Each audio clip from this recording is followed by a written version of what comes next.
Nah, sekarang monggo. Aku pengen denger Citrawati dulu kayaknya. Ya, iyalah. Mas. Saya sebenarnya Mas, kalau soal Citrawati itu referensinya nggak banyak. Referensi saya ibu saya itu sebenarnya. Ya. Sebenarnya yang menarik buat saya, kenapa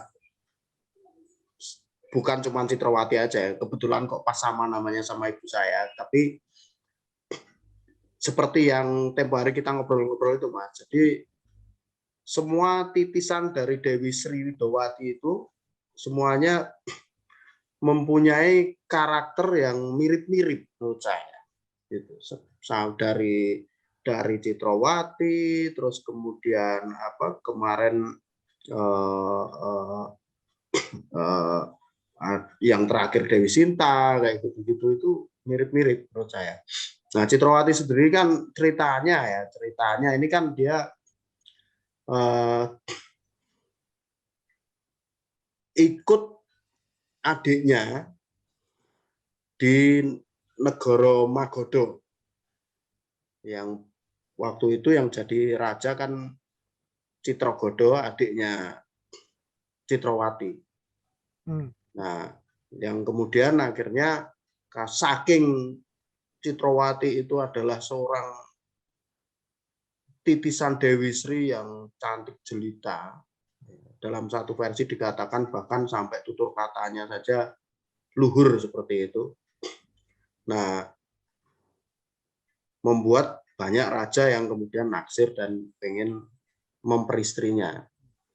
Nah, salah satunya kan Dharma Waseso yang menggebu-gebu sampai kemudian mengepung Magodo supaya maulah si Citragodo ini menyerahkan Citrawati untuk diperistri.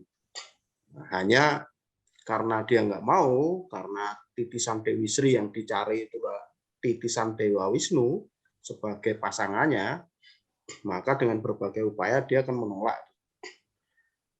Nah, kemudian dari situlah dia mencoba untuk menghindar dengan berbagai macam cara. Nah, suatu saat Prabu Arjuna Sosrobahu ini mendengar ada putri cantik itu dan memerintahkan supaya begini. Jadi ceritanya itu ada yang versi yang menceritakan si Sumantri, ya, kan Arjuna Sosro itu kan Raja Maespati ya. Nah itu adalah patihnya yang kemudian diutus untuk melamar Citrawati. Tapi ada versi juga yang mengatakan bahwa waktu itu si Sumantri atau Suwondo ini dia pengen menjadi abdi di Maespati, pengen mengabdi ke Arjuna Sosrobahu yang waktu itu nggak punya patih, sehingga ketika dia melamar, ketika dia mengajukan diri mau menjadi patih itu dites sama Arjuna Sosrobahu dengan cara melamar Citrawati itu. Nah, ada dua versi itu. Yang pertama adalah tidak diceritakan bahwa si Sumantri atau Suwondo ini ada waktu itu dites sama Arjuna Sosrobahu, tapi di versi yang lain menceritakan bahwa itu adalah tes pertamanya supaya dia dianggap pantas untuk menjadi patih. Nah, yang menarik kemudian karena kesaktiannya si Sumantri yang konon adalah seorang kesatria yang tampan, itu kemudian berhasil mengalahkan Dharma Waseso itu, sehingga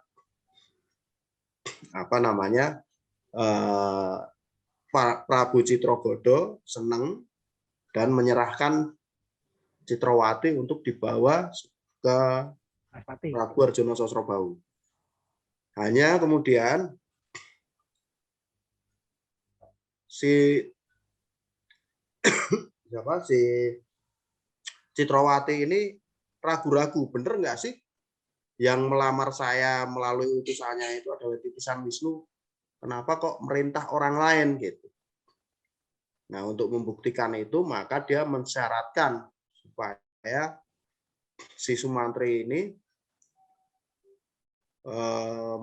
menghadirkan 800 orang putri Domas. Dengan kesaktiannya kemudian bisalah dihadirkan 800 putri Domas sebagai syarat untuk mengiringi penyerahan Citrawati ini ke Harjono Sosro. Nah, tapi kemudian di tengah jalan, nah ini yang menarik Mas menurut saya. Ini seperti cerita antara Rama dan Sinta dan Laksmana menurut saya. Ada kemiripannya. Waktu si Sinta mau diculik sama Rahwana, sehingga yang Rama minta supaya Laksmana menjaga itu Sinta, tapi kemudian Sinta nundung supaya Laksmana ini nyari Rama kan dengan kekhawatirannya itu. Saya dalam interpretasi saya di tengah perjalanan itu tidak mungkin sekonyong-konyong si Sumantri punya ide gila menantang Harjono Sosro sebelum menyerahkan Citrawati.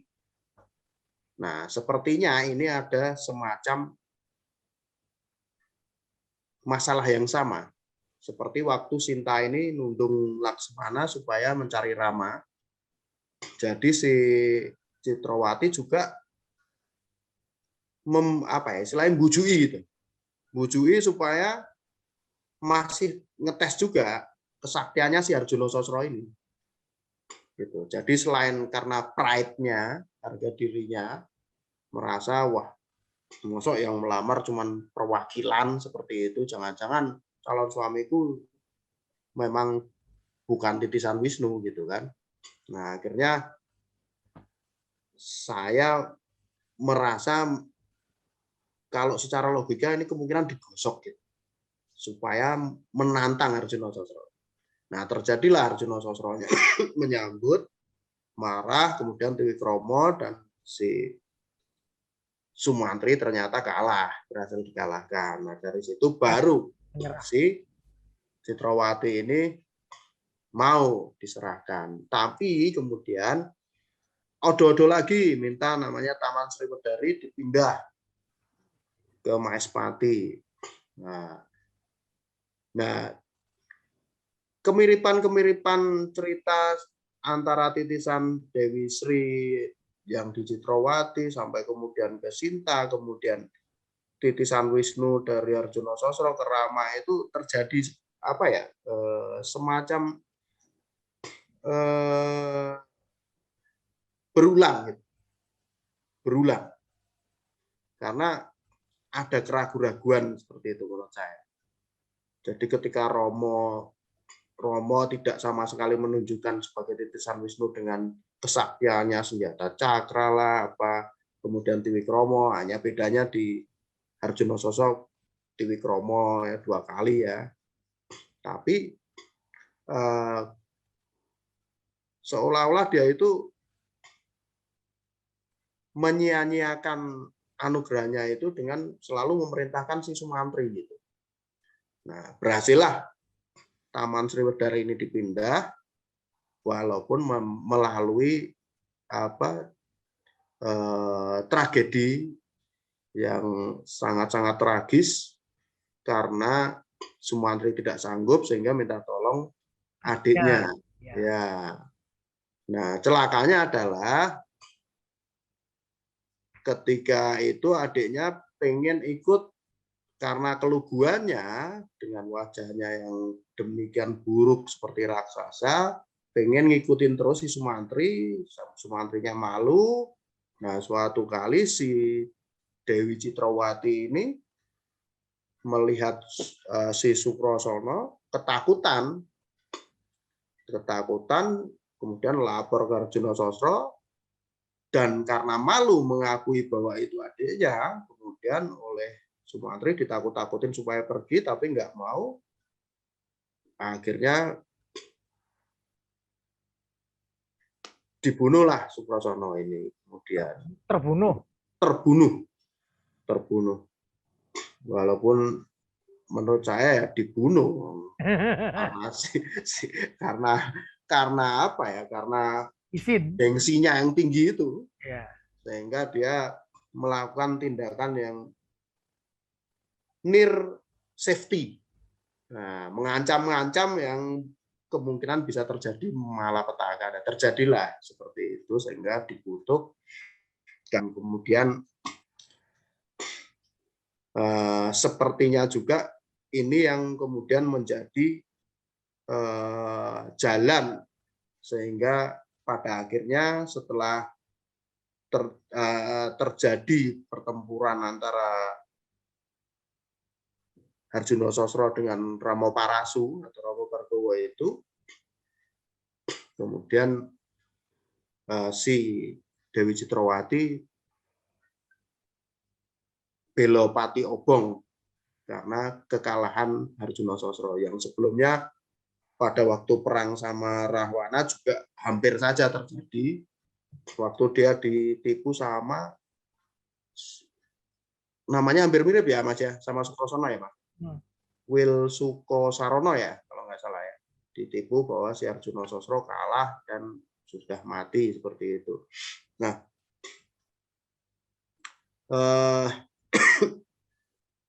hanya berbeda pada akhirnya kalau di Sinta kemudian Sinta berhasil muncul menjadi seorang pemenang mengalahkan api itu dan menjadi pujaan karena dianggap suci. Kalau Dewi Citrawati kemudian memang benar-benar sirna mati oleh api itu. Nah, yang saya tangkap adalah menariknya kenapa sih setiap titisan Dewi Sri itu selalu mempunyai sifat yang sepertinya kok manja, seduktif gitu ya. Sepertinya seperti itu. Manja, terus kemudian berharga diri yang berlebihan, kemudian penuntut seperti itu. Nah, hanya memang kalau kita melihat sebagai sosok perempuan, ya, ada nilai-nilai yang kemudian bisa kita dalam tanda kutip secara positif kita lihat bahwa salah satu nilai yang kemudian bisa kita lihat adalah bagaimana mereka berusaha mensejajarkan diri dengan, walaupun dengan cara-cara seperti itu, mempunyai bargaining position dengan para kesatria, para raja, bahkan orang yang berniat memperistrinya seperti itu. Nah, saya melihat ini sebagai sesuatu yang positif dan itu yang menunjukkan betapa bahkan dari zaman dahulu kala, kalau di kisah Mesir itu Cleopatra itu sampai begitu menguasai dunia. Jadi saya rasa nilai-nilai yang bisa kita tangkap di situ adalah bahwa memang sebenarnya wanita itu mempunyai kekuatan yang luar biasa ketika dia bisa mengendalikan kekuasaan seperti itu. Kira-kira begitu, Mas, menurut saya. Itu tapi berarti kalau tafsirnya Mas Pius, kontrol itu sebetulnya ada di Citrawati ya? Iya, betul menurut saya. Menarik ya. Saya pernah ada satu sanggit gitu ya. Satu sanggit. Jadi pada saat ini hampir sama kayak ini Mas, hampir sama kayak Bismo dan Ambo ya. Ambo Ambaliko ya. Waktu Bismo diminta untuk melamarkan 3 putri kasih itu ya. 3 putri kasih itu. Terus kemudian Ambonya menolak gitu. Menolak artinya ya kamu yang benar ya, aku dapat ya aku jadi istrimu. Istrimu, gitu. Nah ini ada yang sempat membuat Sanggit. Citrawati juga melakukan hal yang sama terhadap Sumantri itu. Gitu. Sebetulnya yang betulan jadi kayak apa ya? Kan janjinya yang bisa mengalahkan raja-raja itu kan itu yang jadi suaminya gitu loh. Saat apa namanya? Saat dia dapatnya Sumantri datang dengan seorang satria handsome kayak gitu tuh ya. Ya ini berarti jodohnya gitu loh. Tapi waktu tahu dia jadi Arjuna Sosro ternyata yang ini, waduh gimana dong? Jadi akhirnya ya terus disuruh tanding itu kan. Kita tanding akhirnya kalah betul. Terus dia kayak jadi dua apa namanya? Jadi pribadi yang mendua gitu. Di satu sisi ya udah kalau gitu kan memang aku jadi istrinya raja gitu ya. Jadi permati. Tapi dalam hatinya dia, tapi yang ngerebut saya itu, yang berhasil memenangkan saya itu ya Sumantri gitu loh. Jadi ada kayak cinta segitiga gitu loh. Itu jadi menarik. Ada ini ya Mas, ada apa namanya istilahnya kayak secret admirer gitu ya. Jadi, sehingga mungkin itu yang membuat sehingga golek jalaran, mencari-cari alasan supaya si Sumantri ini terus berperan. Jadi nuntut ini kan dia tahu nanti yang disuruh bakalan Sumantri gitu kan, seperti itu. Itu kelihatan apa ya? Kelihatan apa? Jadi kalau balik lagi kayak misalnya tadi Mas Pius mengatakan kayak ini berarti yang kontrol berarti perempuan. Iya juga sih sebetulnya. Iya. Iya juga itu. Bener juga gitu. Oke, kita simpen dulu. Siap. Mbak Susi. Mbak Susi ini milihnya Mahabharata ini. Iya, karena saya sebenarnya lebih sering baca yang Mahabharata, lalu tertarik karena sejuta konfliknya ya. Kalau Ramayana itu saya justru mengenal ceritanya itu kuliah malah.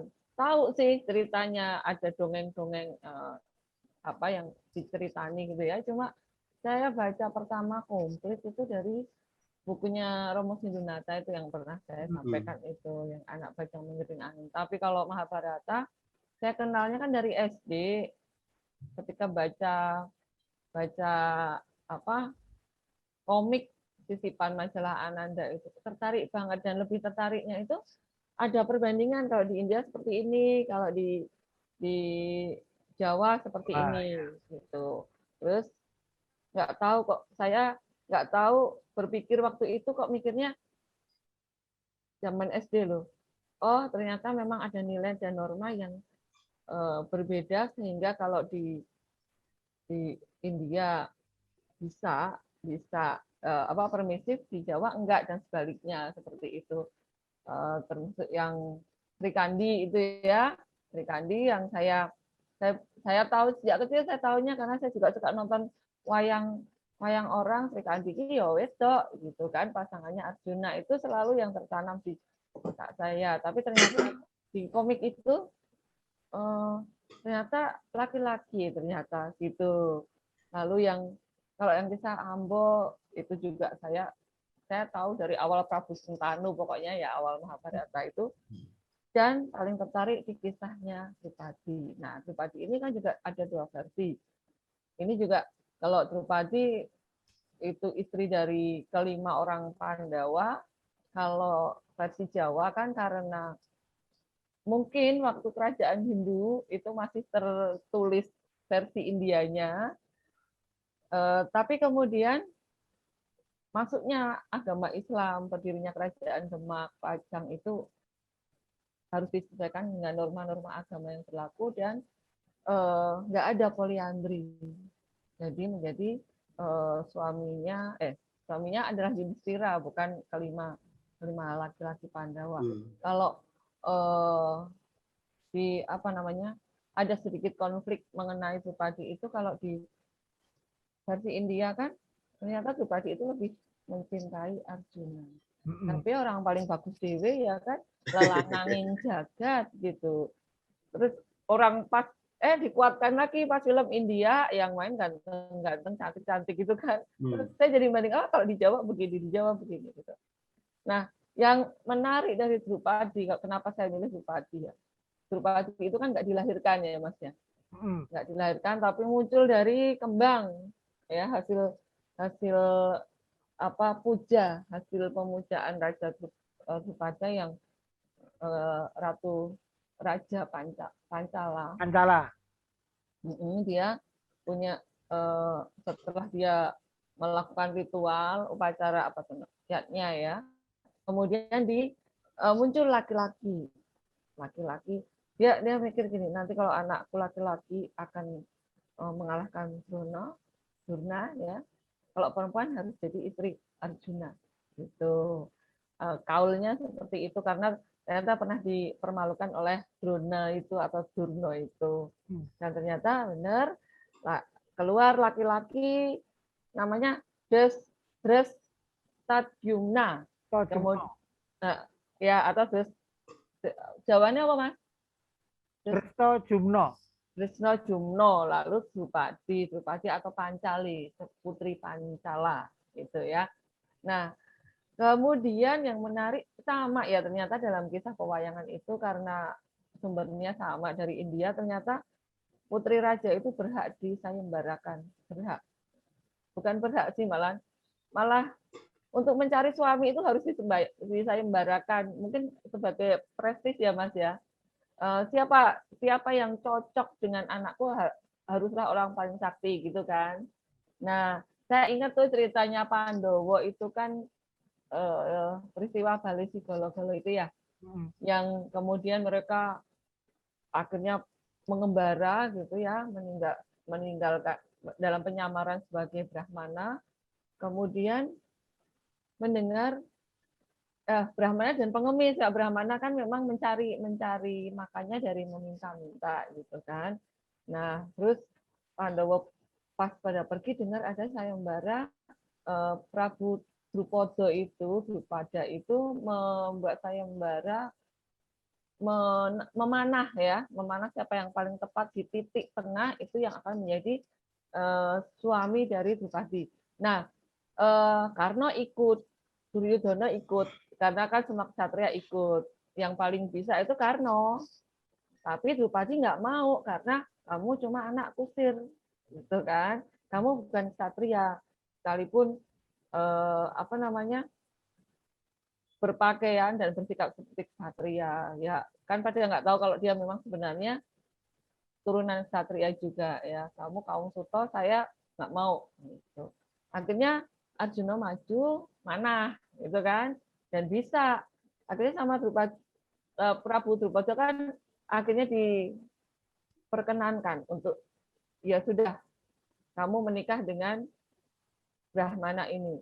Kaum ksatria protes tuh, harusnya kan yang ikut tanding ksatria, Brahmana itu nggak ikut gitu. Tapi Kresna, nah kita kan tahu sisi turut campurnya Kresna ya. Pokoknya sebenarnya dia bisa melakukan hal-hal baik, tapi kotike tunggu dulu. Jadi ketika ada konflik seperti itu, lalu dia bilang, karena tahu nih ini Brahmana ini kan anak-anakku, momonganku gitu ya. Jadi dia langsung mengatakan ke para ksatria, meskipun mereka para Brahmana, tapi mereka sudah berhasil melakukan sayembara ini dan memenangkan sayembara, jadi dia punya hak untuk memperistri itu. Akhirnya dibawa pulang. Nah, konflik Kunti di situ, konflik batin ya, konflik batinnya Kunti kan, Kunti selalu ingin anak-anaknya adil ya, meskipun yang dua itu anak titipan, tetapi setiap kamu mendapatkan hasil dari meminta, mencari sumbangan harus bagi 5. Jadi ya waktu itu sempat ada konflik sehingga yang berhadapan-hadapan dengan para ksatria itu perang tanding kalau nggak salah ya Mas ya. Itu Bimo sama Arjuna, terus yang lain pulang menjaga Kunti. Lalu Bimo pulang, setelah menang pulang membawa Drupadi ini, bilang, Ibu kami sudah mendapatkan hasil dari meminta-minta. Oke, apapun yang kamu dapatkan dibagi 5. Nah itu loh yang ternyata dibagi, yang didapatkan termasuk istri. sudah terlanjur ngomong, akhirnya dinikahkan dengan kelima anaknya dengan perjanjian 1 tahun, 1 anak, jatahnya 1 tahun jadi suaminya Drupadi. Lalu punya anak 5 yang kemudian kalau di Jawa versinya kan namanya siapa Mas? Poncowolo. Pak Poncowolo. Kalau di India Nah, di India itu aku Ponco, hafal ya. Nggak hafal saya. Ponco saya cari contekan ya.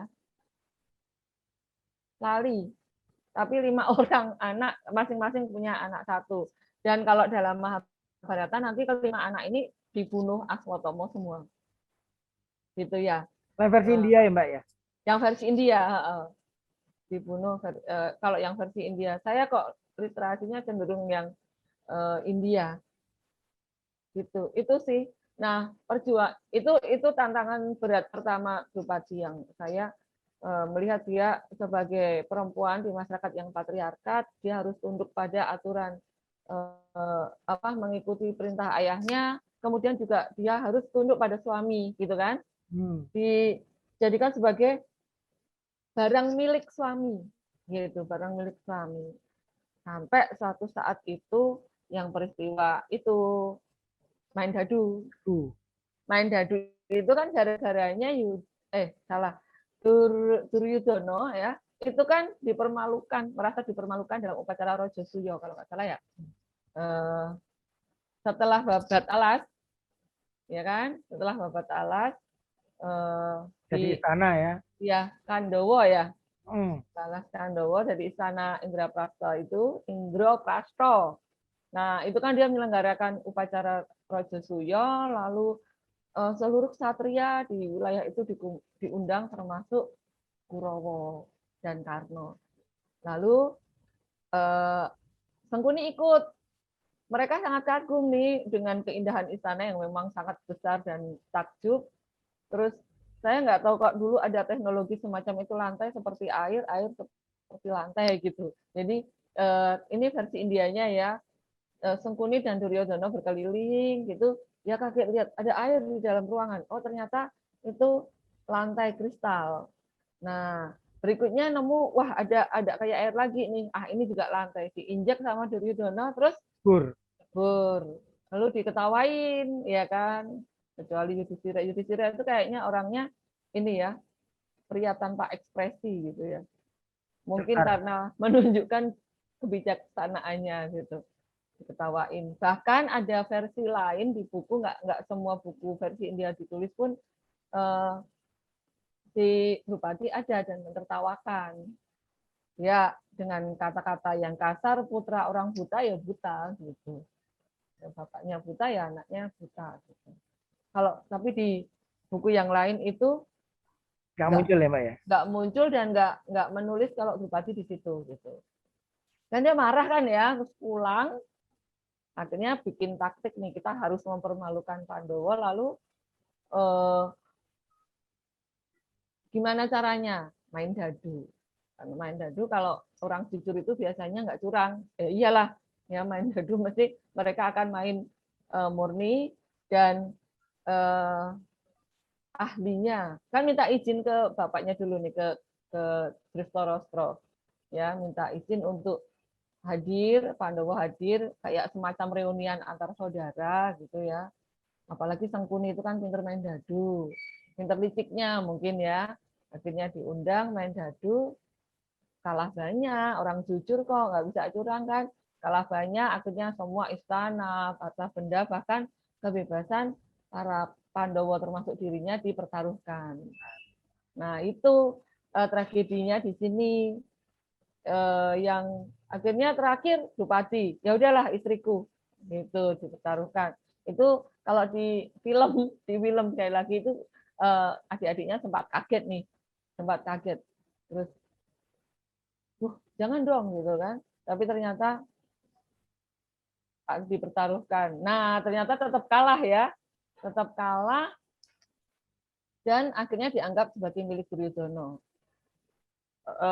Waktu itu kan ruang laki-laki dan perempuan beda, lalu disuruh adiknya si Dursosana suruh jemput Drupadi ya untuk untuk membawa Drupadi ke depannya Duryudono karena dia sudah jadi milik Duryudono. Drupadi menolak, akhirnya diseret rambutnya ya, rambutnya yang panjang. Versi alusnya sih nggak diperkosa sih, cuma diambil mahkotanya karena kamu sekarang sudah budak ya, sudah menjadi barang milik kami gitu. Mahkotanya diambil, rambutnya terurai, padahal rambut itu kan rambut perempuan itu lambang kehormatan dan harus disanggul. Hanya suami yang boleh melihat rambut yang terurai gitu kan. Akhirnya diseret rambutnya, lalu dia marah, komplain ya sama ketua. Nah ini nih di sini Drupadi meskipun di situ berada di bawah bayang-bayang patriarki, dia tetap bisa menyuarakan pendapatnya. Apa hakmu untuk menyeret saya? Saya ini manusia bebas. Gitu. Lalu dia di hadapan ketua Bismo ya, yang karena dia punya kaul untuk ngomong ya kan, ngomong ponaan-ponaan, maka dia tetap di istana Bismo, ada Juno, terus Widuro, Arya Widuro itu adiknya. Nah, ini ya Pandu nggih. Adik ya. Nggih, Desrastra, Pandu, Arya Widuro. Nah, sama Desrastra sendiri ditanya, apa hak yang dimiliki Yudhistira untuk mempertaruhkan saya gitu. Dia sebenarnya marah juga sama Yudhistira. Gitu. Nah, tapi nggak semua Kurawa itu brengsek kok ya. Ada yang membela kehormatan Drupadi, jangan dilakukan itu karena ini kemenangannya nggak sah. Ya, karena mereka kehilangan kebebasan, mereka nggak bisa mempertaruhkan Drupadi. Tapi karena bilang ketika Yudhistira, karena itu kan marah sebenarnya, yang dendam sama Drupadi yang ngenyek sebagai anak. Waktu sayembara awal itu. Iya, dia kan bilang kamu itu milik Duryudono karena Yudhistira kehilangan segala miliknya, kamu juga termasuk yang dimiliki.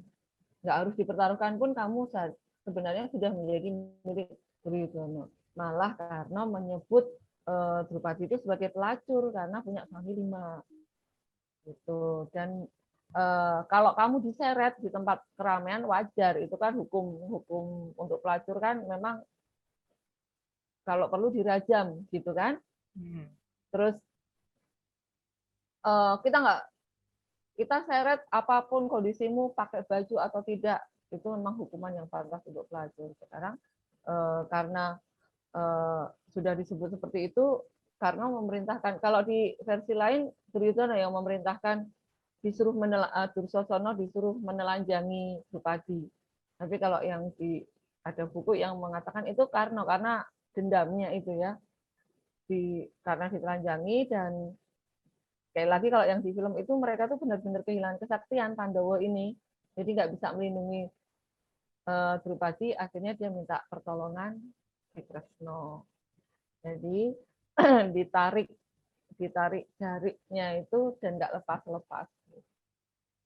Itu sih, jadi pengorbanan seorang perempuan sangat luar biasa, sehingga ketika kemudian mereka disuruh kembali, disusul lagi, diajak main dadu lagi 2 kali ternyata ya Mas.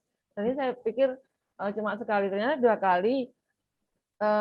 Dan mau, bodoh banget itu Yudhistira itu, dan mau, tapi Sengkuni mengajukan syarat, kalau kalian kalah, kalian harus meninggalkan istana dan dibuang 13 tahun.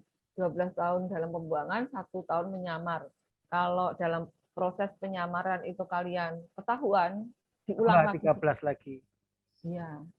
Nah, itu Mas. Lalu dia yang anak ratu, keloro-loro, jadi ingat persis Sinta. Ya. Sinta juga ikut menjadi orang buangan karena mengikuti suami, padahal sudah dimenangkan secara ksatria, si suami sudah mengalahkan semua ksatria, tapi ternyata hanya diajak menderita ke hutan gitu kan ya. Jadi di sini saya lihat persis sama. Dan penderitaan Drupadi pun nggak sampai di situ ketika dia dalam proses penyamaran yang 1 tahun itu pun sempat diculik, iya kan? Diculik oleh adik iparnya Kurawa. Siapa Mas? Anak perempuan satu-satunya Kurawa itu yang ragil itu? Anu, Turjilawati. Ya, suaminya kan itu CS-an banget sama Duryudono sama Dursosana. Ya, Joyodroto. Joyodroto. Ya, dalam pengasingan itu sempat dia diculik, kemudian sempat ngenger di Wiroto, iya Mas, di Wiroto, ngenger di Wiroto, mau dinodai oleh adiknya dia nyamar itu jadi dayang ya, jadi dayang, makanya dia punya panggilan Sai Randri, ya sebagai dayang ratu. Kemudian saudaranya ratu itu bernama Ki Coko. Nah, Ki Coko saya ingat dia panglima tertinggi kerajaan Matsya waktu itu, terus jatuh cinta dan ingin menikahi. Tapi karena nggak boleh buka apa namanya kedoknya, dia bilang saya punya 4 suami genderuwo gitu ya. Gandarwo itu genderuwo kan ya. Nah, terus kalau kamu melukai saya, suami saya akan membunuhmu gitu. Tapi malah dia dihina, ditendang, dianiaya di hadapan hadirin di Balirung istana. Jadi penghinaannya itu sudah 2 kali kalau di depan umum.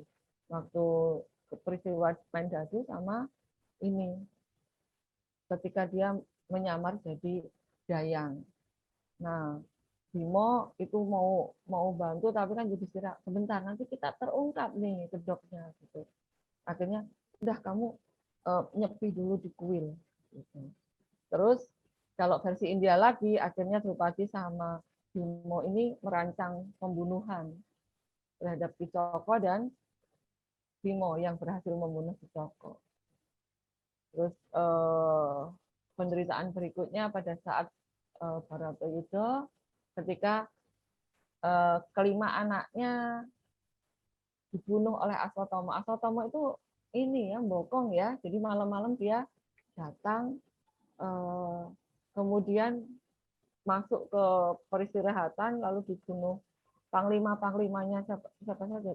Kakaknya juga termasuk yang dibunuh ya, kakaknya si itu Bupati Terus Jumno itu termasuk juga di situ. Kemudian, nah di ceritanya ada saya lihat cerita kok Sri Kandi juga terbunuh. Berarti Bismo sudah mati ya peristiwa itu ya. Sri Kandi, ya berarti ini akhir-akhir perang toh Mas. Ya. Akhir-akhir perang Belanda itu sesudah Duryudono menghembuskan nafas kematiannya itu, sudah terakhir dia mati, mengangkat satu semacam senopati terakhir gitu. Diangkat ya sisa-sisa yang ada tinggal Kartomarmo sama Aswatama itu. Iya, Aswatama anaknya Turno ya. Nah, itu. Iya, terus akhirnya kan tarung ya si Arjuna. Bukan Mas, yang ngadepi Aswatama itu saya lupa Mas, buat tolongin. Aswatama itu matinya secara nggak sengaja ketendang kena panah yang ditendang sama bayinya Parikesit. Anaknya Parikesit. Anaknya Utari. Utari itu bojone Parikesit atau Abimanyu sih? Utari itu bojone Abimanyu. Anaknya namanya Parikesit ya. Namanya Parikesit. Ya, nah itu kan ceritanya Arjuna kan akhirnya perang tanding sama Aswatama, sama-sama kuat. Terus Kresna bilang kalian dengan menunjukkan kekuatan itu, Brahmastra ya senjatanya itu akan membuat dunia hancur berantakan. Akhirnya Aswatama berusaha mengendalikan tapi nggak bisa, dibelokkan ke kandungannya Utari. Tapi terus kemudian Kresna membentengi kandungan itu, Parikesit selamat bisa lahir. Nah itu ya yang akhirnya bisa dia yang membunuh secara tidak sengaja menggunakan Aswatomo. Itu. Terus yang kisah akhirnya kematiannya ya karena dia pilih kasih, karena dia lebih mencintai Arjuna, padahal harusnya kan adil ketika mengembara lalu menuju puncak Himalaya mati dhisik. Gitu. Itu sih. Ya, Saya sempat salah dulu, saya pikir Kunti yang ikut, ternyata enggak kan, Drupadi ya yang Kunti itu yang mengembara setelah kebakaran di balik Sigolo-Golo itu. Kalau yang ke Himalaya Drupadi itu. Jadi saya simpati dan juga saya punya respect, meskipun ini hanya tokoh wayang ya, tapi nilai-nilai perempuan yang diemban, termasuk ya pasrah pada nasib itu kan karena memang nilai dan norma saat itu, karena memang adat budaya saat itu. Tapi dia juga punya keberanian memberikan pemikirannya dan enggak asal manut gitu. Bahkan dia juga punya sifat mengampuni ketika Aswatomo akhirnya kan minta maaf, ya kan? Aswatomo minta maaf, itu dia mau mengampuni. Nah, satu lagi nih, saya ingat Bimo kan nanti yang membunuh Dursasana, ya. Drupadi nggak mau menggelung rambutnya sebelum keramas darah Dursasana. Dan itu di hari 18 dipenggal kepalanya, darahnya ditampung, lalu disembahkan pada Drupadi. Kalau versi Jawanya ya ini bekti adik ya terhadap kakak ipar. Tapi itu karena ya memang ini untuk istriku, versi Indianya dipersembahkan ke Drupadi. Nah, itu saja sih, Mas. Nah, ini Mas Wisnu udah nongol nih. Halo. Halo. Poncoku moro, Mas. Tadi tuh kan saya cari contekan.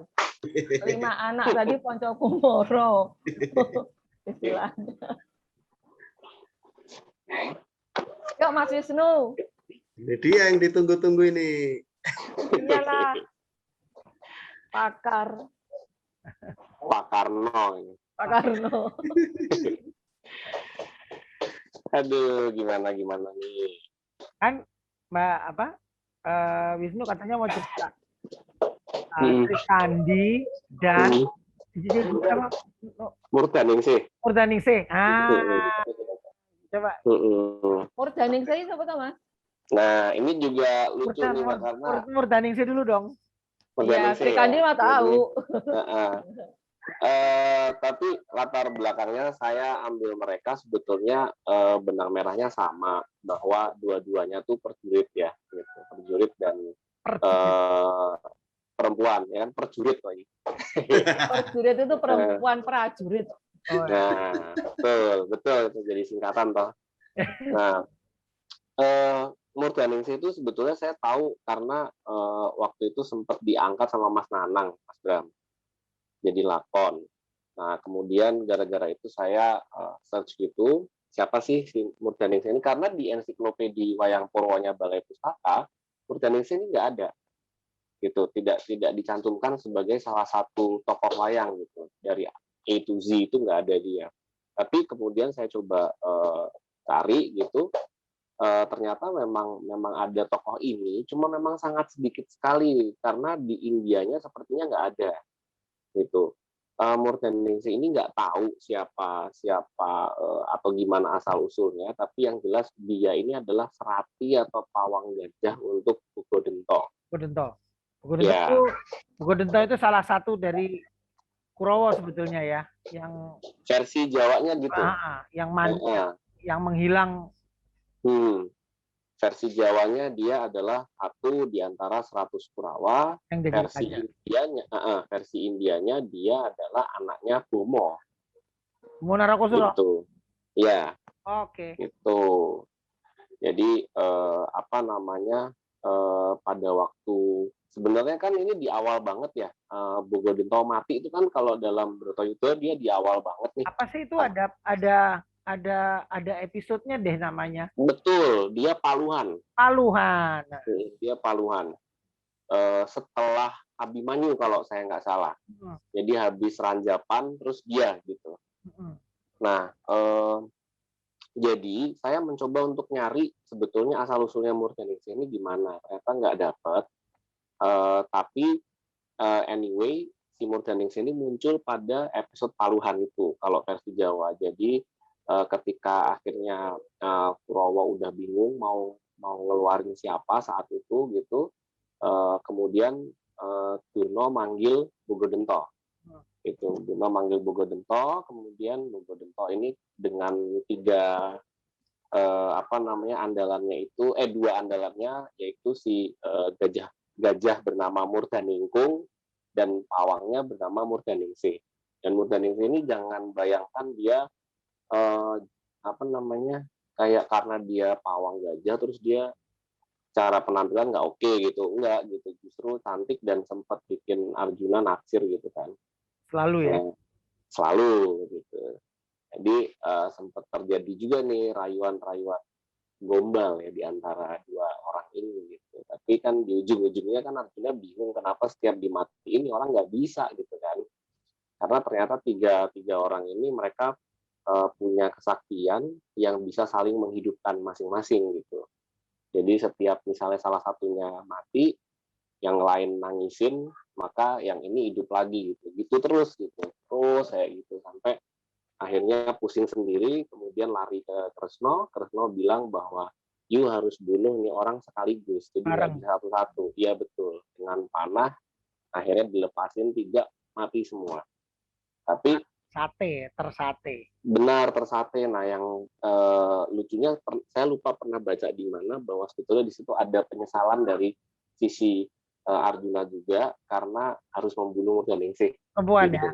Dia harus Ya, akhirnya panahnya membunuh perempuan.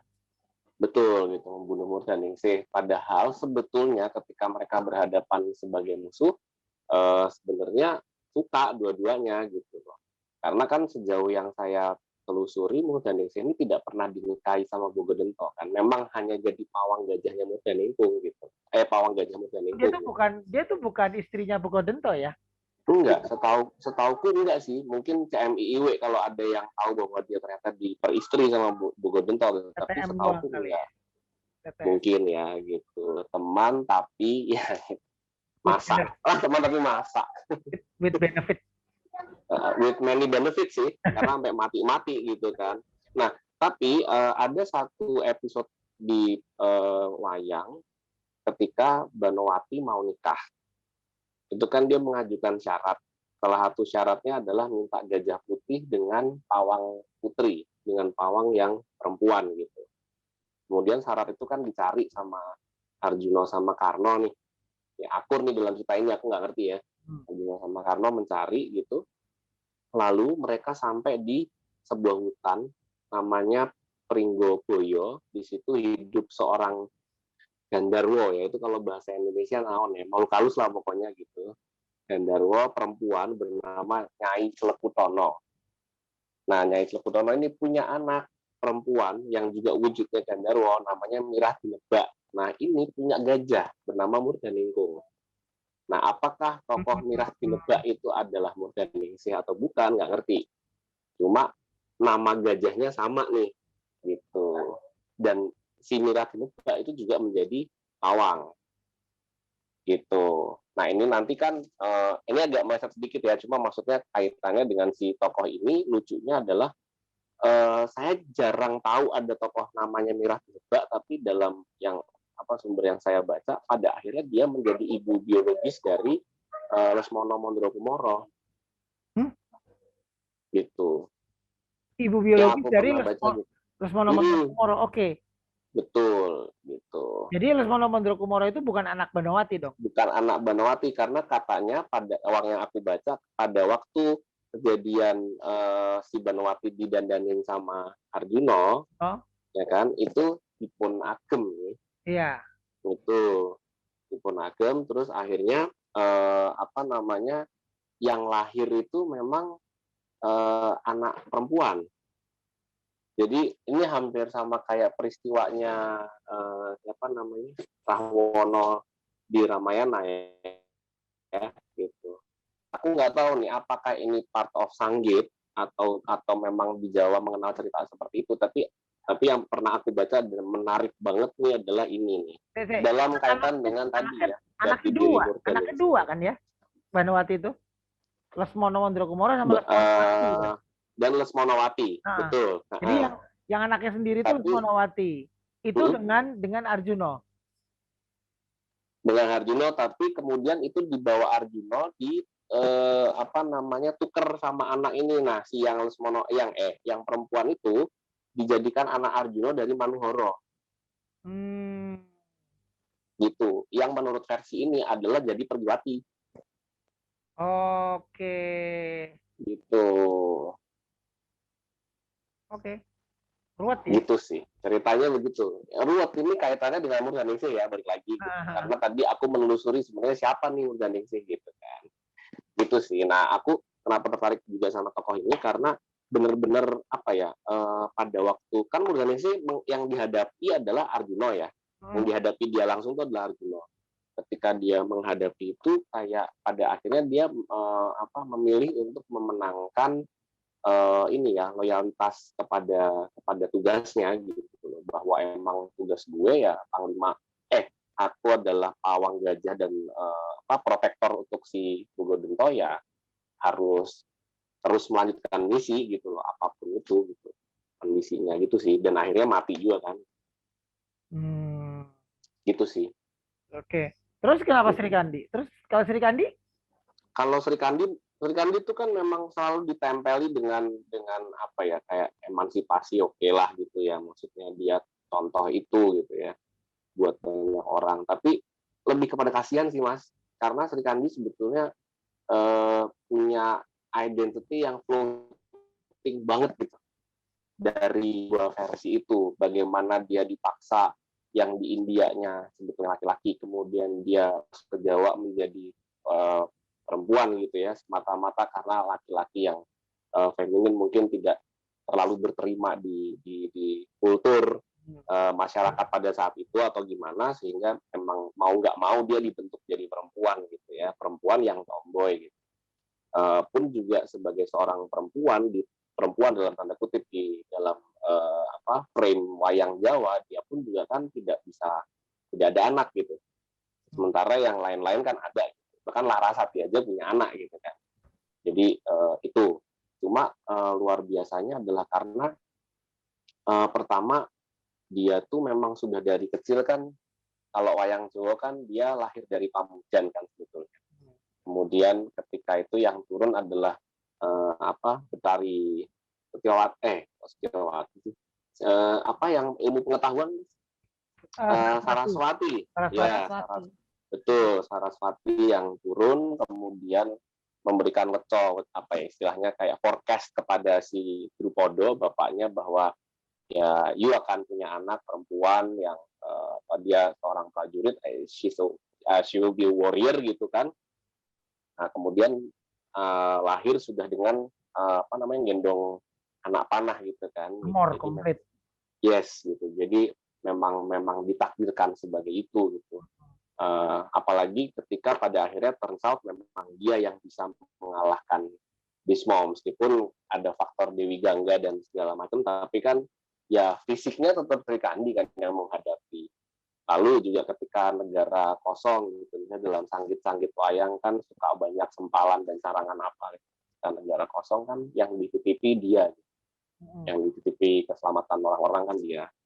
Lalu juga ketika kayak yang paling epic banget tuh kan yang Jamus Kalimosodo itu kan yang banyak malih-malihnya itu kan. Nah itu juga akhirnya kan ya Sri Kandi itu yang ngonangi gitu bahwa ada Gatotkaca palsu nih di dalam ini yang mau ngambil itu gitu. Ya meskipun itu bukan part of Mahabharata yang yang pakem gitu, yang lakon pakem, tapi kan paling tidak disinilah kita bisa lihat bahwa Sri Kandi itu sering kebagian hal-hal seperti ini, atau misalnya Sembodro tiba-tiba ngilang karena nyari Arjuna, dia yang nyari kan gitu kan, dengan menyamar jadi siapa gitu. Jadi ya kayak kerjaannya nyapuin gitu loh. Nyapuin kericuan domestik ini gitu loh.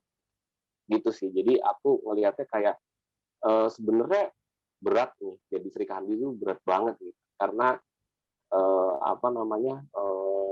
dari sejak awal dia derive dari India ke Jawa aja dia sudah diberi requirement, oke lu jadi perempuan aja deh, gitu. Perempuan yang tomboy gitu kan.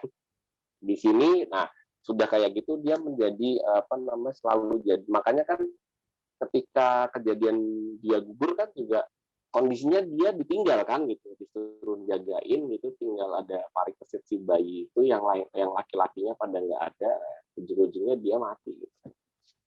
Jadi sampai menjelang mati pun dia masih menjalankan fungsi dan peran itu. Itu sih yang menurutku kayak wow keren juga nih orang ini gitu. Gitu Mas. Oke, asik ya. Nah, kalau aku tuh tertarik sama satu tokoh perempuan yang aku anggap sebagai ini kalau mau ala rada kasar nih kayak ini kayaknya sumber malapetakanya sebetulnya ada di dia gitu loh kalau menurut aku gitu. Namanya Durgandini alias Dewi Loro Amis. Loro Amis apa Roro Amis ya? Gua nggak aku nggak terlalu hafal. Tapi artinya Roro kayak. Roro Amis ya. Dia itu kan dia tuh salah satu anak raja di Wiroto ya. Durgandini dan adiknya yang bernama Durgandono ya. Iya, betul. Nah, tapi karena dia itu menderita penyakit eksim di sekujur tubuhnya gitu ya, katakanlah kayak gitu ya. Jadi terus dia berbau amis dan sebagai seorang perempuan kerajaan gitu kayak malu-maluin deh gitu. Akhirnya dia itu singkat cerita tuh kayak dilarung gitu sama bapaknya di Sungai Gangga gitu. Terus dia ada di perahu. Nah, terus kemudian ketemulah dengan seorang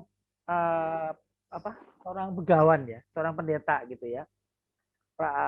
Polosoro yang kemudian menghibur sang Durgandini gitu loh. Durgandini. Udah lu tuh nggak kenapa-napa kok, kamu tuh cantik, kamu tuh gini dan secara keajaiban juga terjadi, sembuhlah itu penyakitnya si Durgandini itu. Nah, kemudian dan seiring dengan itu si perahu dan dayungnya yang dua itu kemudian menjadi berwujud menjadi manusia juga. Perahunya itu menjadi Rojomolo, kemudian dayungnya menjadi si kembar Kencoko Rupo dan Rupo Kenco ini yang kayaknya akan menjaga selamanya seterusnya keamanan lah ya, pokoknya anulah menjadi pelindungnya sang Durgandini ini gitu loh. Nah, Durgandini kemudian dinikahkan, dia menikah dengan Polosoro dan dari pernikahan itu dia dapat anak yang namanya Abioso. Abioso kemudian ikut bapaknya.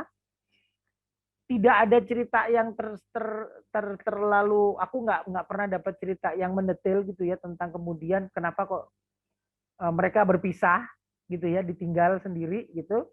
Ditinggal karena Polosoro itu sendiri juga pada hakikatnya adalah seorang pendeta yang kemudian bawa Abioso kemudian mengikuti ayahnya. Nah, pada saat si Durgandini itu kemudian sedang dalam posisi menjanda, katakanlah kayak gitu ya, dia bertemu lagi dengan seorang raja yang namanya Sentanu.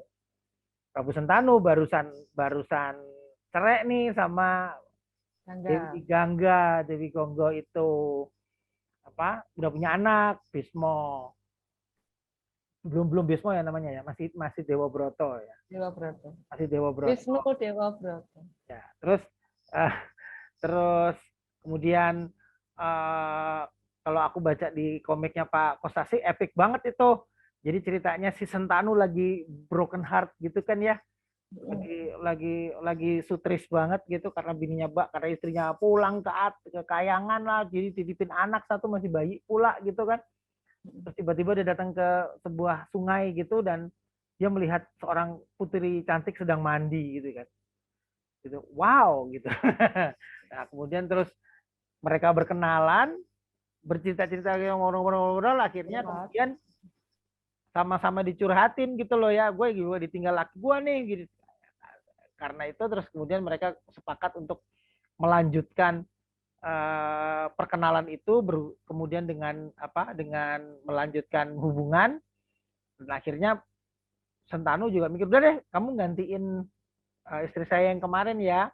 Ternyata dia juga anaknya raja kok gitu, anaknya raja di Wiroto gitu. Nah saat beberapa saat kemudian memang Durgandono, adiknya Durgandini ini diangkat sebagai raja di Wiroto, menjadi Prabu Matswapati itu. Gitu. Nah, terus si Durgandini ini nyarat gitu loh. Aku mau, karena dia juga nggak mau kejadian yang kemarin itu keulang lagi gitu ya. Udah dikawin ditinggal pula kan kayak gitu kan, saya dengan kayak gitu. Nah, terus dia memberikan syarat lah ke Prabu Sentanu. Aku mau kamu beristri dengan catatan rules dari kerajaan Astino ini selanjutnya ada di keturunan saya. Tuh, di keturunan saya. Oke. Tapi kamu sudah terlanjur mengangkat, karena dia udah terlanjur mengangkat anak, dan terlanjur mengangkat Bismo itu menjadi, Dewa Broto itu menjadi putra mahkota pada saat itu. Gitu. Nah, aku nggak tahu pada saat itu apakah Durgandini itu sebetulnya menolak, sebetulnya dengan memberikan persyaratan yang cukup berat tuh, atau memang matre aja gitu. Matre menurut saya. Karena kayaknya galau-galau dulu deh itu. Sentanu. Kayaknya galau. Iya, terus galau kan, jatuh cinta, tapi kok syaratnya berat sampai kayaknya terus anaknya kan yang Bismo itu. Nah, kemudian Sentanu ngomong sama Dewa Broto, terus Bapak kenapa gitu loh. Ya aku jatuh cinta dengan Durgandini gini, tapi syaratnya itu. Ya udah, iyain aja. Lah kamu kan udah jadi putra mahkota. Enggak apa-apa.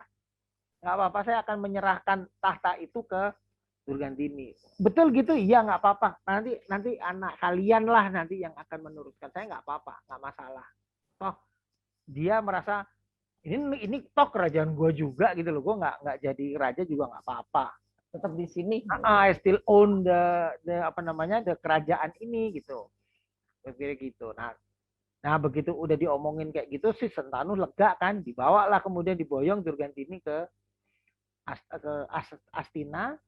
Nah, saat ditelamar sekali lagi di depan Dewa Broto gitu, terus Dewa Broto diminta kayak testimoninya gitu loh. Udah nih ngomong langsung ke calon ibumu. Ya, aku akan gini.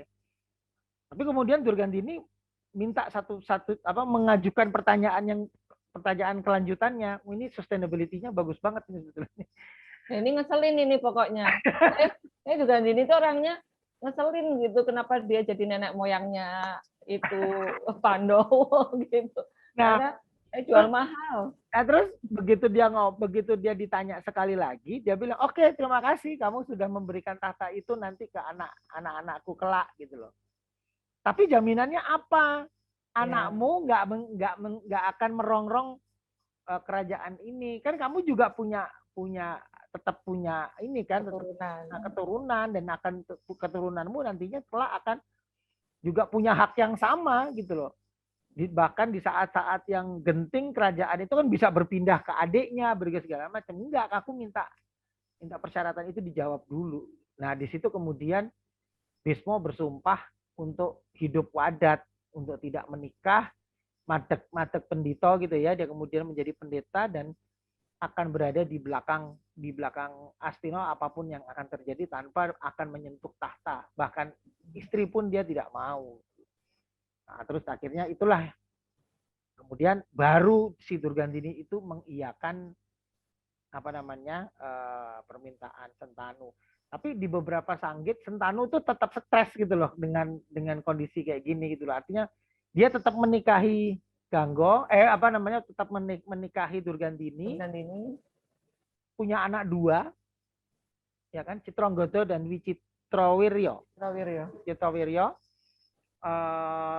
Dan kemudian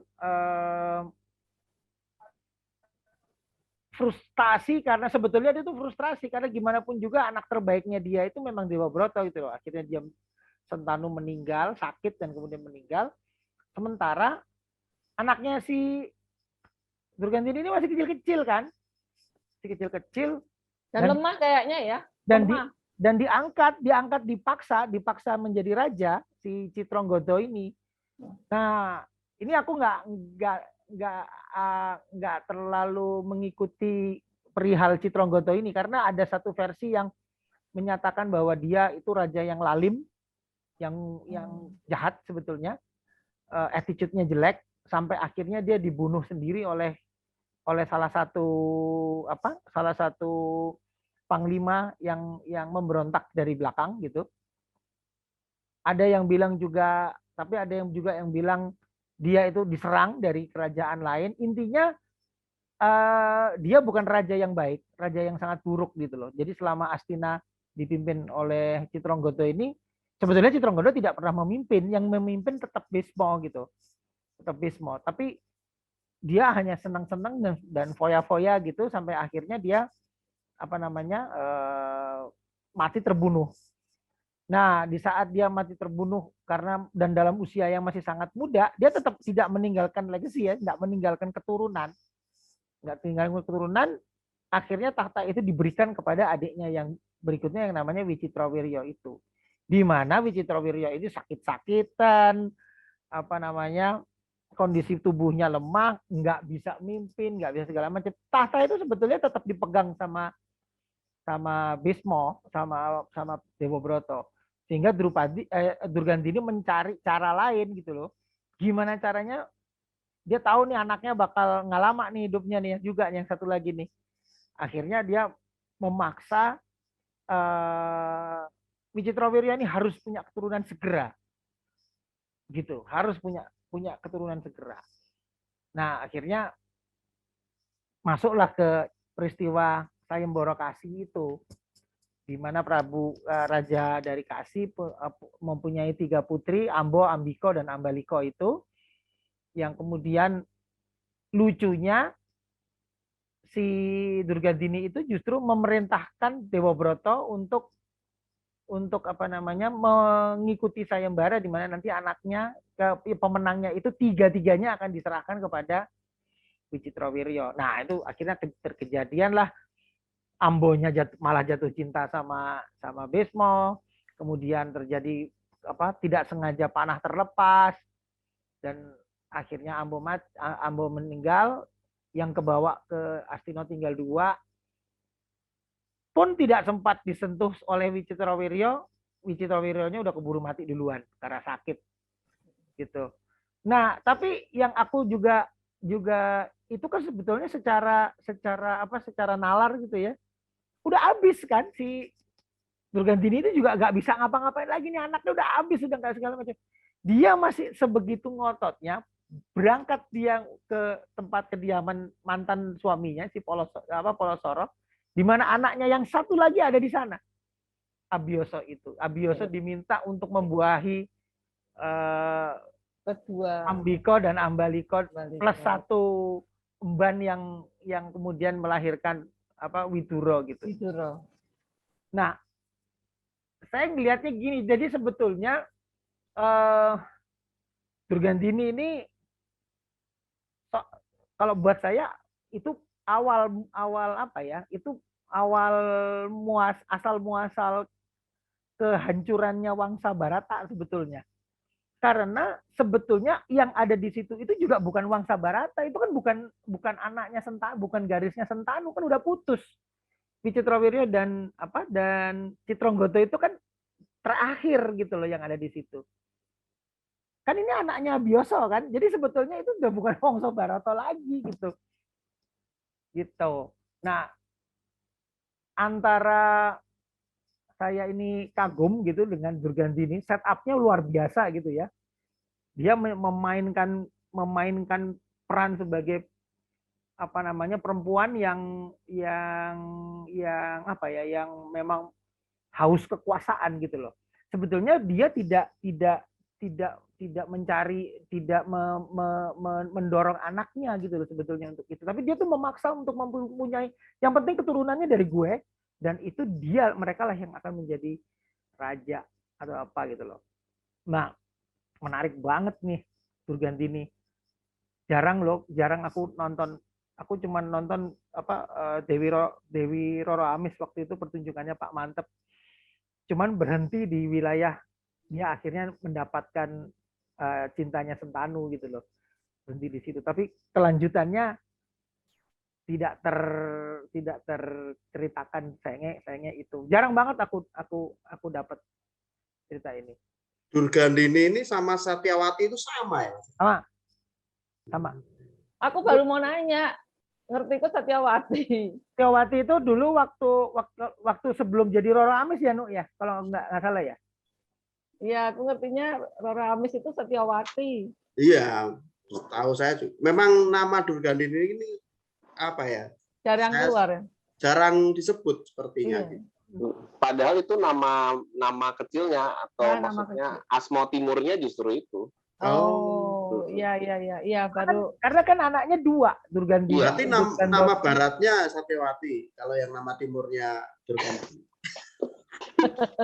Barat itu banyak angin. Ya jeneng wetan. Makanya kemudian Durgandono anaknya namanya salah satunya adalah Utara ya. Utara. Tapi menarik Mas, kalau tadi kan Mas tadi kan apa? Antara ketika Durgandini itu kenapa kok meninggalkan Polosoro itu satu, terus kemudian salah satunya yang kemudian dia minta supaya nanti keturunannya yang jadi raja seperti itu ke Prabu Sentanu itu, saya itu pernah baca satu versi, tapi ini yang saya memastikan dulu karena yang saya baca itu yang Satyawati itu namanya waktu itu ya, yang saya kenal itu. Jadi waktu dia diasingkan atau mengasingkan diri karena malu ketika badannya itu berbau amis itu, kemudian kan dia diterima oleh seorang tukang sampan itu ya. Nah, ya ada yang menyebut seperti itu. Nah, terus kemudian sepertinya ada, kalau yang pernah saya baca itu seingat saya ada settingan, apa kok settingannya? Ada pengaruh besar dari si tukang sampan ini. Saya lupa namanya. Jadi ketika sudah punya anak si Wiyoso, kemudian Wiyoso ya Mas ya? Wiyoso atau Abioso ya?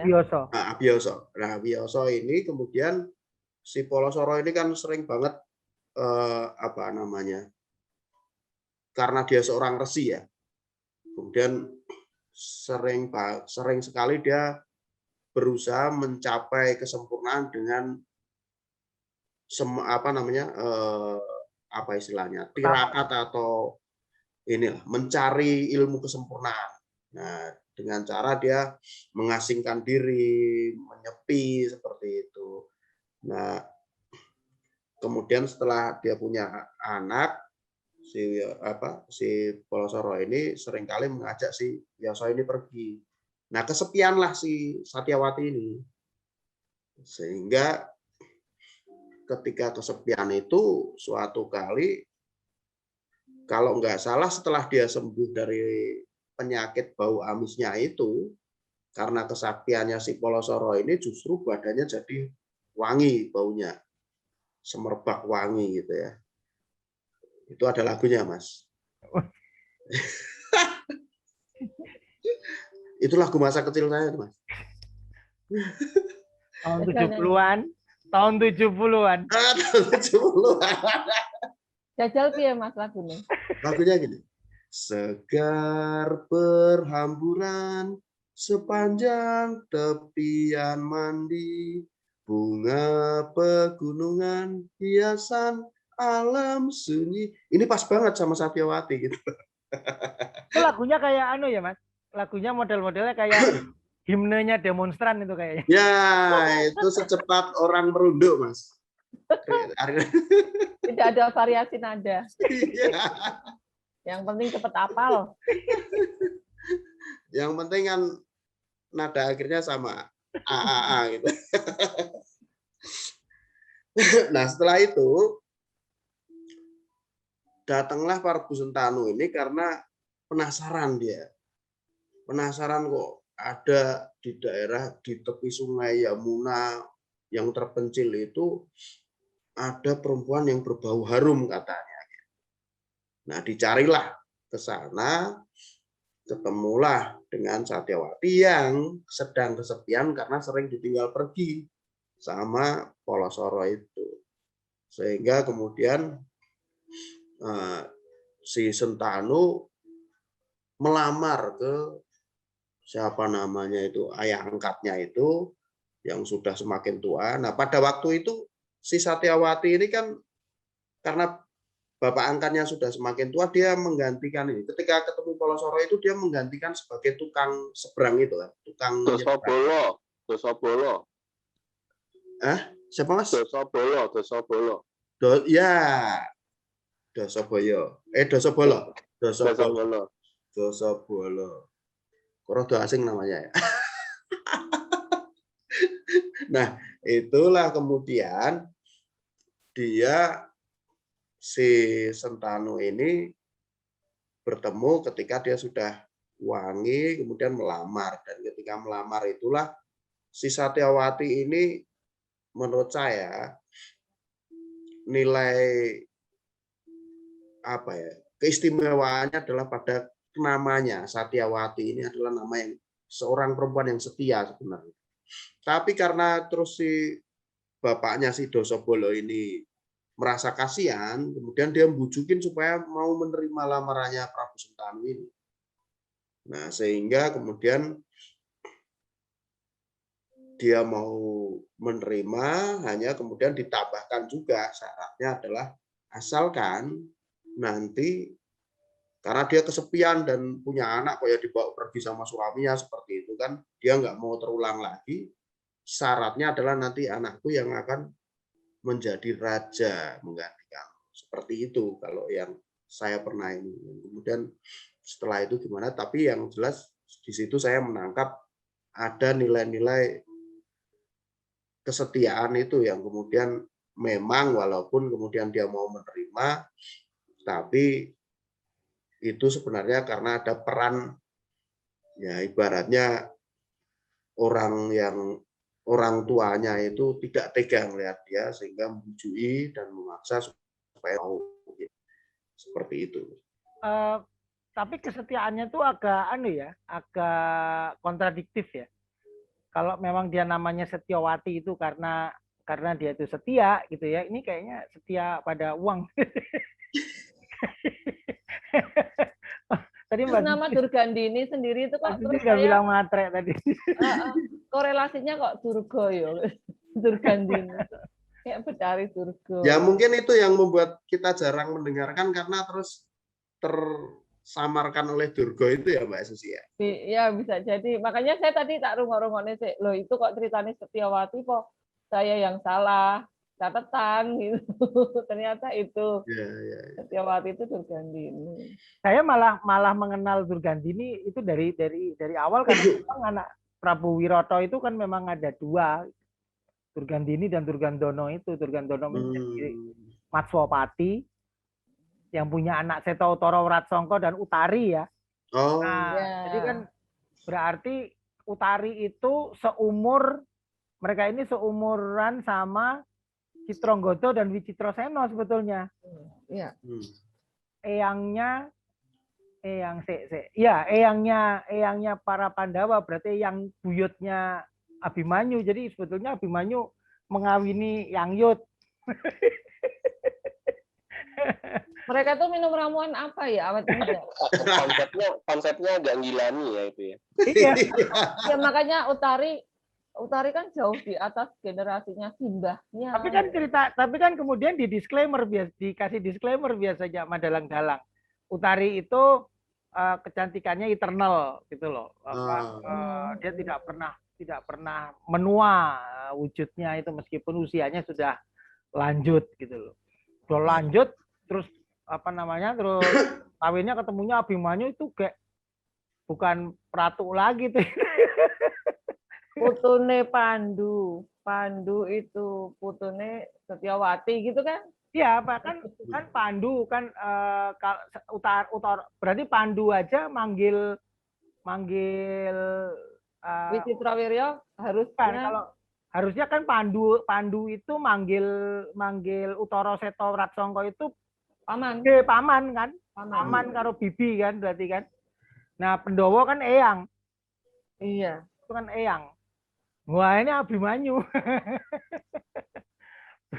Tuh, padahal besanan pula kan kemudian Arjuna sama eyang Yud. Waduh, gila. Dan kalau di film itu sangat remaja gitu ya, Utari itu. Iya. Kalau lihat di film Indianya itu. Ya, mungkin Abimanyu itu mengalami eyang kompleks kali ya.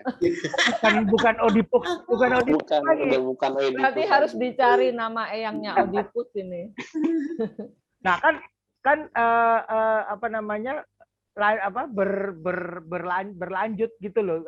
Itu sebetulnya nyambung gitu loh. Drupadi Drupadi itu Mbak Yune Srikandi kan? Mbak Yune Srikandi. Pancolo itu ada urusannya ke situ juga nggak sih? Ke grup yang sama nggak sih? Di mereka itu? Pancolo itu kan sebetulnya ini ya, kerajaannya ibunya Srikandi. Ibunya Srikandi ya sebetulnya yang punya raja. Oh iya. Karena Prabu Drupada itu kan Prabu Drupada Sucitra dulunya. Sucitra ya, pendatang. Sucitra. Iya. Pendatang ya. Gondomono kan sebetulnya yang punya kerajaan. Betul, Gondomono yang akhirnya jadi patih. Ya, akhirnya malah jadi patih. Banyak memang banyak twist ya di Mahabharata itu ya. Menarik loh. Gitu. Nah, sebetulnya yang juga bisa ditarik kompleksitas dari setiap tokoh perempuan ini gitu loh. Sama kayak waktu kita artinya gini, kita bisa menginterpretasikan tokoh-tokoh ini secara kompleks atau bisa dilihat justru dari sudut pandang yang sangat simpel gitu. Kalau kemarin kita yang aku mau sama Wisnu ngomong sama Bu Eli gitu misalnya, Bu Eli itu dengan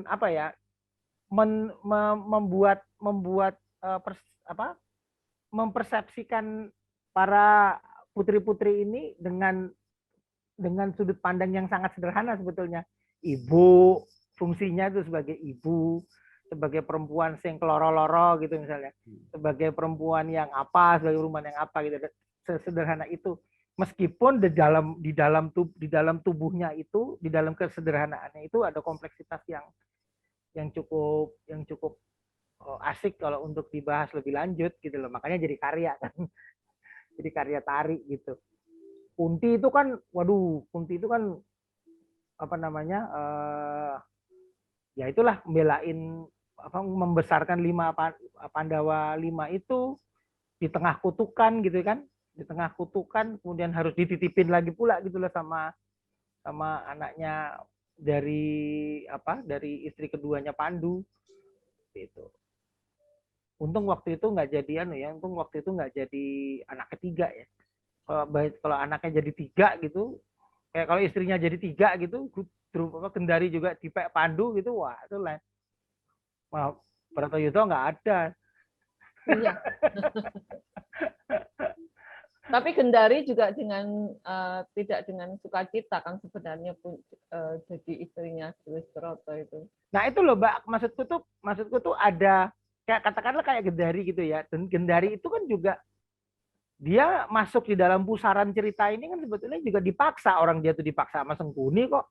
Iya, dia itu lebih memilih jadi istrinya Pandu. Pandu kan waktu itu kalau nggak salah habis Sayembara Kunti kan sebetulnya kan habis Sayembara Kunti pilih kemudian Salyo datang kalau aku bisa ngalahin lo, Kunti tak bawa, kalau enggak tak kasih adikku gitu, kasih Madrim gitu. Gitu. Terus di tengah jalan dicegat lagi gitu kan sama apa sih jenenge Kesengkuni waktu masih muda, Suman ya. Dicegat sama Rio Suman gitu. Sama kan posisinya. Itu tak pek gitu. Tapi kalau kamu kalah gimana? Ini aku ada kakakku yang jadi penuh kayak penuh pertaruhan gitu ya. Kayak tadi kayaknya di era itu kerajaan itu, putri kerajaan itu, nah ini Mas Pius nih, ini bebas memilih apa bebas bebas. Kalau dia sayembara kan dia yang milih, Mas. Tapi kalau diserah-serahin kayak gini kan jadi diijol-ijol kayak gitu ya. Jadi hadiah dong. Ya lu yang ini deh, gue yang ini gitu. Nah, makanya itu jadi cocok, Mas. Kalau kita kita hubungkan konteksnya dengan Kartini gitu ya. Kalau menurut saya sih jadinya sangat match menurut saya, karena backgroundnya kan ada kemirip-miripannya seperti itu ya. Kartini pun kan juga dipaksa seperti itu, sehingga kemudian dengan posisinya dia berusaha untuk memperjuangkan sesuatu. Hanya mungkin karena settingannya adalah berbeda. Mungkin kalau masanya di pewayangan itu adalah masa kerajaan yang benar-benar sangat patriarki seperti itu. Kalau di masanya Kartini walaupun patriarki tapi sudah masuk ke era yang sebenarnya ada celah lebih besar yang membuat perempuan itu bisa memanfaatkan itu gitu. Memanfaatkannya sebagai jalan untuk membenarkan yaitu tadi seperti yang dilakukan oleh Satyawati, seperti yang dilakukan oleh Citrawati, seperti yang dilakukan oleh siapa tadi Mbak Susi? Drupadi seperti itu, yang memang agak berbeda Sri Kandi sepertinya yang berbeda kalau dari tokoh-tokoh yang kita bicarakan tadi itu, karena sepertinya seperti yang dibilang Mas Wisnu tadi, disampaikan Mas Wisnu, Sri Kandi itu sosok yang benar-benar sebenarnya lebih banyak sengsaranya kalau saya lihat daripada banyak berkorban.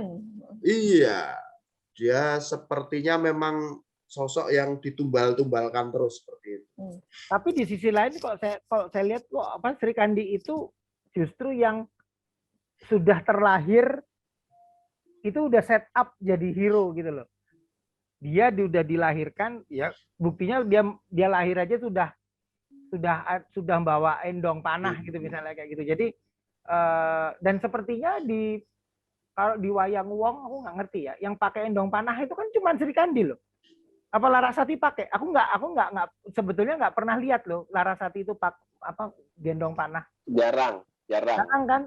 Yang memang melekat di badannya itu kan sebetulnya cuma Sri Kandi gitu. Sri Kandi, betul. Nah, jadi nggak cuma stigma gitu loh yang ditempel di Sri Kandi, tapi memang udah betul-betul udah di label dia itu lahir kamu pahlawan, hero. Jadi lindungilah perempuan-perempuan ini. Tapi justru dengan itu malah tidak menunjukkan istilahnya, kalau menurut saya tidak menunjukkan ada perjuangan gitu menurut saya. Jadi ibaratnya nih kalau konteksnya emansipasi atau memperjuangkan hak dan memperjuangkan keinginan atau harapan, sepertinya Sri Kandi itu nggak ada di situ sepertinya. Mungkin kalau konteks mungkin lebih tepat seperti perempuan Amazon itu kan, lahir sudah dilatih perang dan lain sebagainya seperti itu, sehingga yang diperjuangkan bukanlah penindasan terhadap kelompoknya atau golongannya, tapi yang diperjuangkan lebih ke predikatnya gitu. Jadi predikatnya memang dia seorang warrior, seorang petarung seperti itu. Benar sih, benar sih. Jadi apa namanya, kalau yang lain itu kan dia memang dia melakukan ini karena dia punya tujuan, punya satu tujuan tertentu, ada tujuan gede yang dia akan kejar gitu loh. Sukesi gitu ya, sukesi itu ingin kesempurnaan hidup gitu katakanlah, dengan dia cari orang yang ingin medar Sastro Jendro gitu ya. Yang tanpa dia sadar sebetulnya dia tuh mencetak malapetaka yang lebih besar lagi gitu loh. Iya, betul. Kemudiannya itu.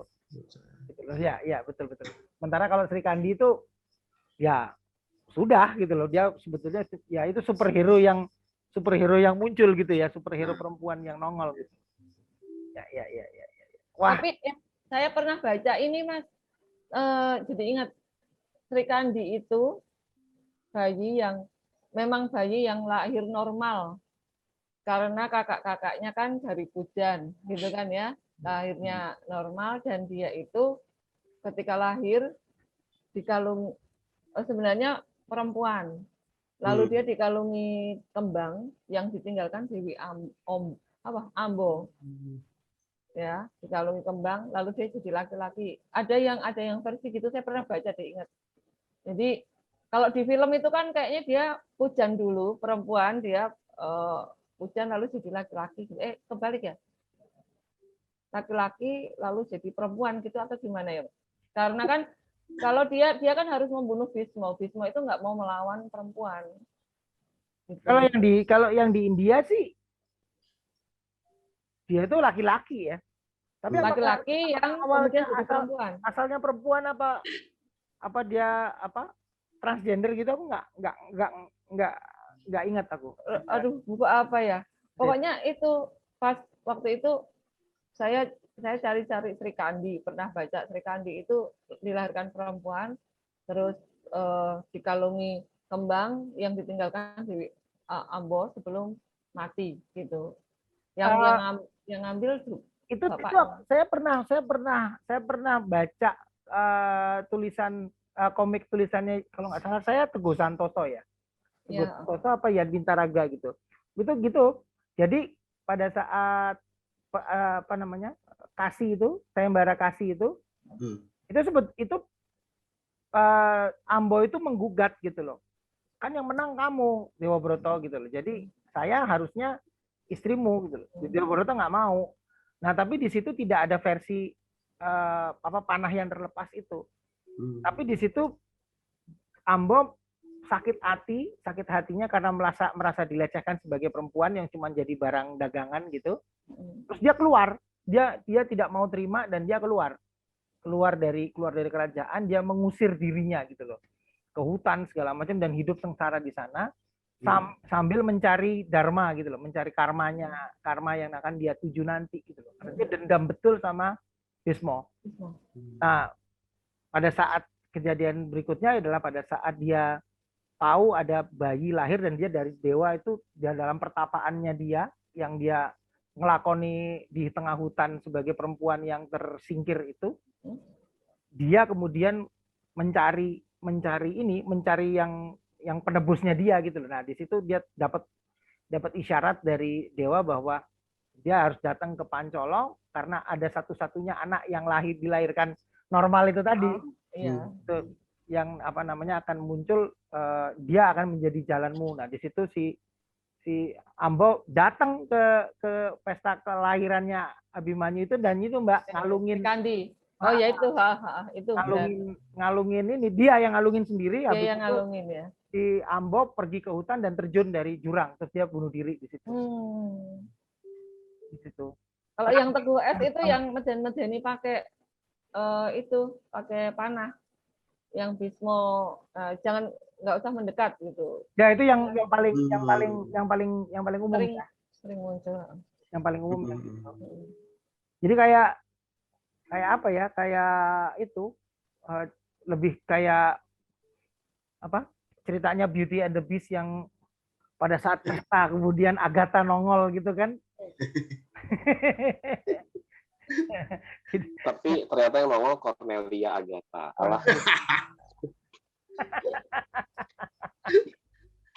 Masih bagus kalau yang nongol Agatha Christie. Kak Rizky Diajak nulis novel.